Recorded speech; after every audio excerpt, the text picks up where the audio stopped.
NCERT classics history. इससे पिछले video में अध्याय 5 पढ़े थे और इस वीडियो में अध्याय 6 पढ़ेंगे। अध्याय का नाम है नए प्रश्न नए विचार। अनघा निकली सैर पर।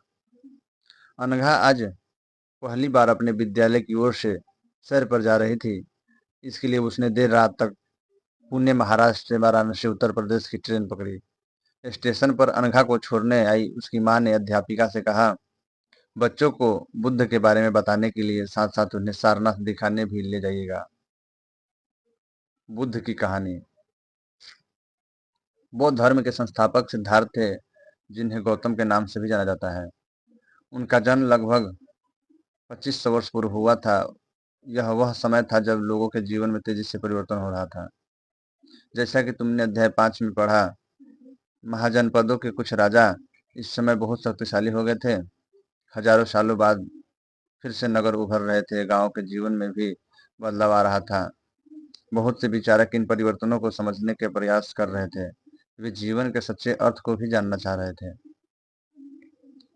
बुद्ध क्षत्रिय थे तथा शाक्य नामक एक छोटे से गण से संबंधित थे।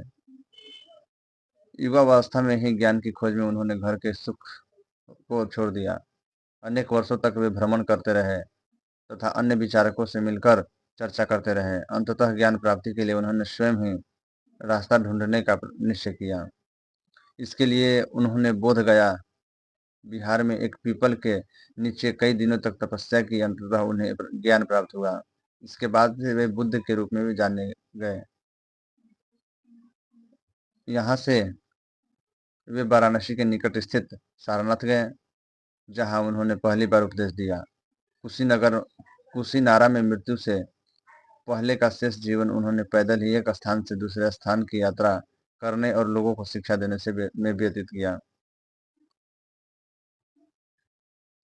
बुद्ध ने शिक्षा दी कि यह जीवन कष्टों और दुखों से भरा हुआ है और ऐसी हमारी इच्छा और लालसाओं से जो हमेशा पूरी नहीं हो सकती के कारण होता है।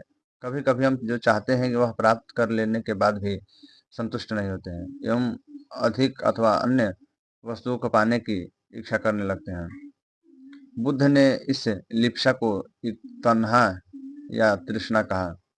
बुद्ध ने शिक्षा दी कि आत्मसंयम अपनाकर हम ऐसी लालसा से मुक्ति पा सकते हैं। उन्होंने लोगों को दयालु होने तथा मनुष्यों के साथ जानवरों के जीवन का भी आदर करने की शिक्षा दी। वे मानते थे कि हमारे कर्मों के परिणाम, चाहे वे अच्छे हो बुरे हो, हमारे वर्तमान जीवन के साथ साथ बाद के जीवन को भी प्रभावित करते हैं। बुद्ध ने अपनी शिक्षा सामान्य लोगों के प्राकृत भाषा में दी।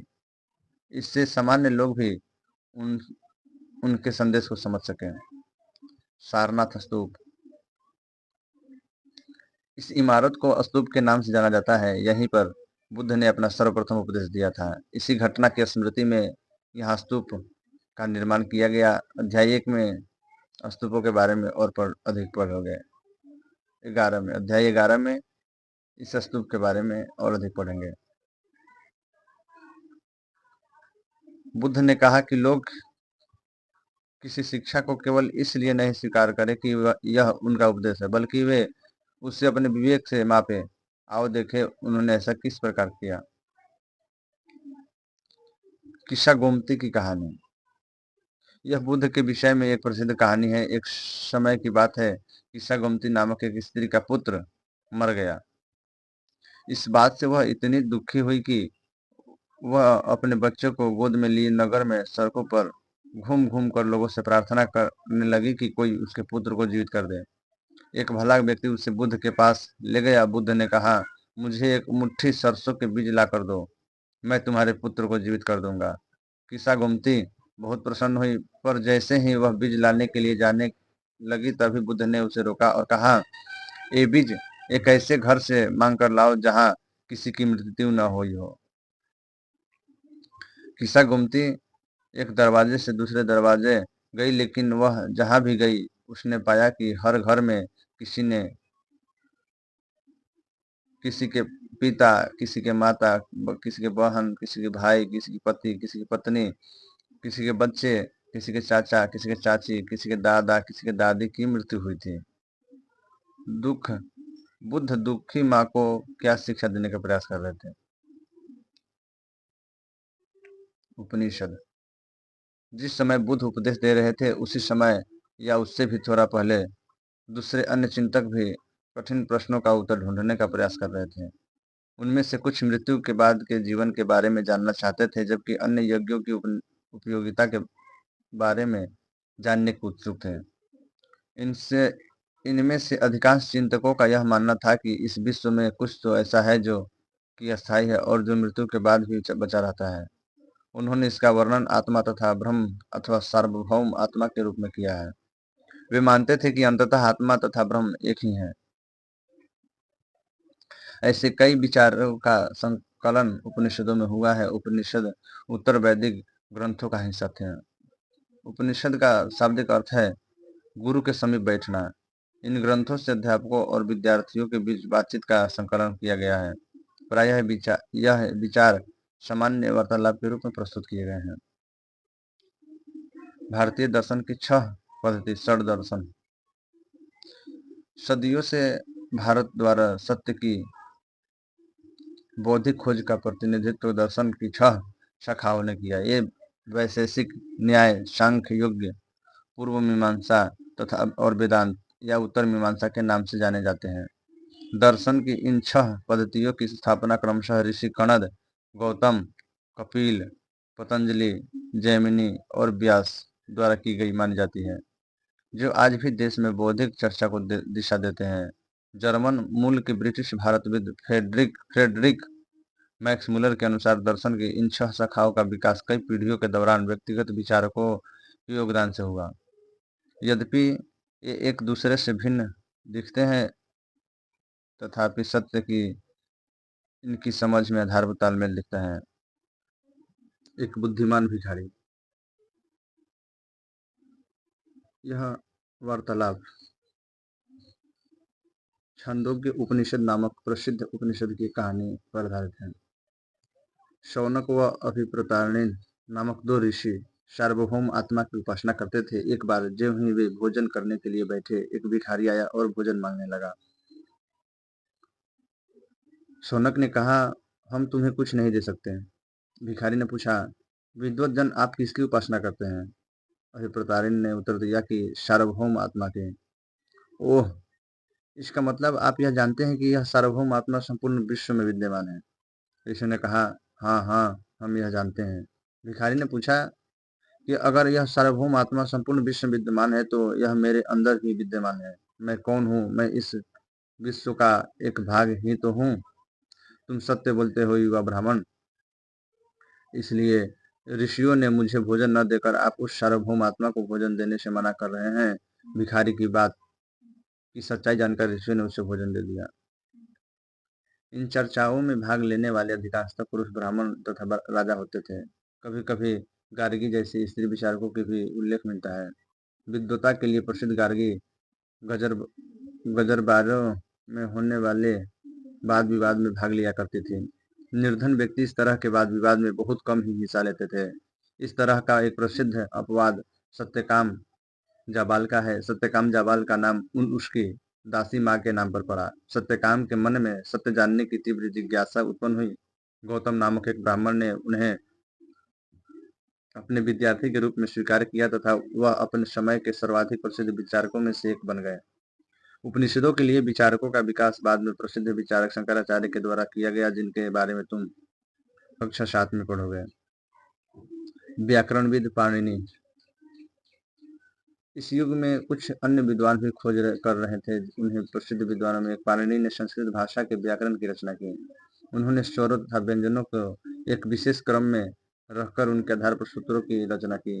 ये सूत्र बीजगणित के सूत्रों से काफी मिलते जुलते हैं। इसका प्रयोग उन्होंने संस्कृत भाषा के प्रयोगों के नियम लघु सूत्रों यानी लघु सिद्धांत में लगभग 3000 के रूप में लिखे। जैन धर्म। इसी युग में अर्थात 2500 वर्ष पूर्व जैन के 24वें तथा अंतिम तीर्थकर वर्धमान महावीर ने भी अपने विचारों का प्रसार किया। वह बज्जी संघ के लिच्छवी कुल के एक क्षत्रिय राजकुमार थे। इस संघ के विषय में तुमने अध्याय 5 में पढ़ा।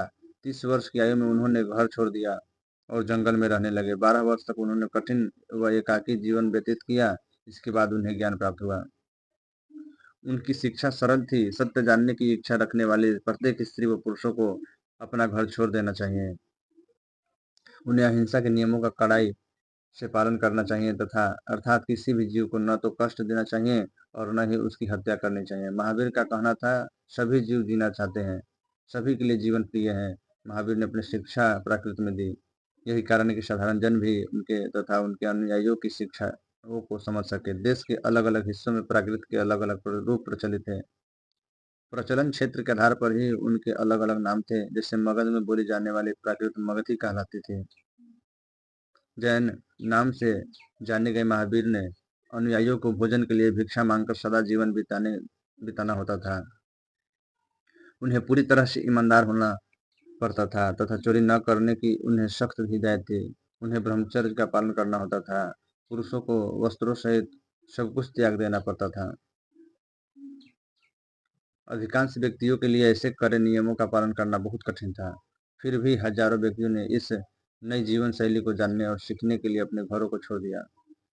कई अपने घरों पर ही रहे और भिखुनी बने लोगों को भोजन प्रदान कर उनकी सहायता करते थे। मुख्यतः व्यापारियों ने जैन धर्म का समर्थन किया। किसानों के लिए इन नियमों का पालन अत्यंत कठिन था, क्योंकि फसल की रक्षा के लिए उन्हें कीड़े मकोड़ों को मारना पड़ता था। बाद की सदियों में जैन धर्म उत्तर भारत के कई हिस्सों के साथ साथ गुजरात, तमिलनाडु, कर्नाटक में भी फैल गया। महावीर तथा उनके अनुयायियों की शिक्षाएं कई शताब्दियों तक मौखिक रूप में ही रही। वर्तमान रूप में बौद्धिक उपलब्ध जैन धर्म की भिक्षाएं लगभग 1500 वर्ष पूर्व गुजरात में वल्लभी नामक स्थान पर लिखी गई थी। जैन का क्या अर्थ है? जैन शब्द जिन शब्द से निकला है, जिसका अर्थ है विजेता। महावीर के लिए जिन शब्द का प्रयोग क्यों हुआ है? संघ क्या है? महावीर तथा बुद्ध दोनों का ही मानना था कि घर का त्याग करने पर ही सच्चे ज्ञान की प्राप्ति हो सकती है। ऐसे लोगों के लिए उन्होंने संघ नामक संगठन बनाया, जहां घर का त्याग करने वाले लोग एक साथ रह सके। संघ में रहने वाले बौद्ध भिक्षुओं के लिए बनाए गए नियम विनय पिटक नामक ग्रंथ में मिलते हैं। विनय पिटक से हमें पता चलता है कि संघ में पुरुषों स्त्रियों के रहने की अलग अलग व्यवस्था थी। सभी व्यक्ति संघ में प्रवेश ले सकते थे। हालांकि संघ में प्रवेश के लिए बच्चों को अपने माता पिता से, दासों को अपने स्वामी से, राजा के यहाँ काम करने वाले लोगों को राजा से तथा कर्जदारों को अपने देनदारों से अनुमति लेनी होती थी। एक स्त्री को इसके लिए अपने पति से अनुमति लेनी होती थी। संघ में प्रवेश लेने वाले स्त्री पुरुष सदा जीवन जीते थे। वे अपना अधिकांश समय ध्यान करने में बिताते थे। एक दिन के निश्चित समय में वे शहरों तथा गांवों में जाकर भिक्षा मांगते थे। यही कारण है कि उन्हें भिक्षु तथा भिक्षुनी, साधु, भिखारी के लिए प्राकृत शब्द कहा गया। वे आम लोगों को शिक्षा देते थे और साथ ही एक दूसरे की सहायता भी करते थे।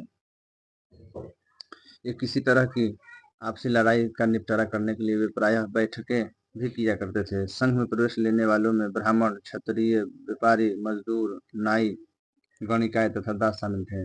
इनमें से कई लोगों ने बुद्ध की शिक्षाओं के विषय में लिखा तथा कुछ ने संघ में अपने जीवन के विषय में सुंदर कविताओं की रचना की।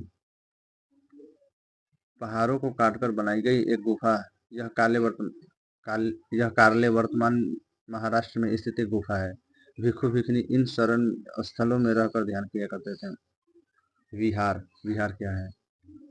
जैन धर्म तथा बौद्ध भिक्षु पूरे साल एक स्थान से दूसरे स्थान घूमते हुए उपदेश दिया करते थे। केवल वर्षा ऋतु में जब यात्रा करना कठिन हो जाता था तो वे एक स्थान पर ही निवास करते थे। ऐसे समय वे अपनी अनुयायियों द्वारा दानों में बनवाए गए अस्थायी निवासों में अथवा पहाड़ी क्षेत्रों की प्राकृतिक गुफाओं में रहते थे।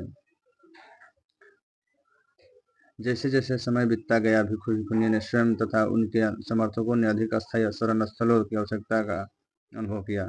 तब कई शरण स्थल बनाए गए जिन्हें विहार कहा गया। आरंभिक विहार लकड़ी के बनाए गए तथा बाद में इनके निर्माण में ईंटों का प्रयोग होने लगा। पश्चिमी भारत में विशेषकर कुछ विहारों को खोद कर बनाए गए। एक बौद्ध ग्रंथ से ज्ञात होता है, जिस तरह महासागरों में मिलने पर नदियों की अलग अलग पहचान समाप्त हो जाती है, ठीक उसी तरह बुद्ध के अनुयायी जब भी भिक्षुओं की श्रेणी में प्रवेश करते हैं तो वे अपना वर्ण, श्रेणी, परिवार सब त्याग देते हैं। प्रायः किसी धनी व्यापारी, राजा तथा भूस्वामी द्वारा दान में दी गई भूमि पर विहार का निर्माण होता था।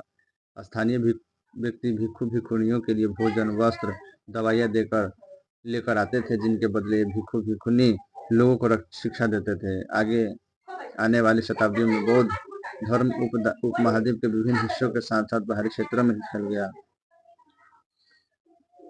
आश्रम व्यवस्था। जैन तथा बौद्ध धर्म जिस समय लोकप्रिय हो रहे थे, वे लगभग उसी समय ब्राह्मणों ने आश्रम व्यवस्था का विकास किया। यह आश्रम शब्द का तात्पर्य लोगों द्वारा रहने तथा ध्यान करने के लिए प्रयोग में आने वाले स्थान से नहीं है, बल्कि इस का तात्पर्य जीवन के एक चरण से है।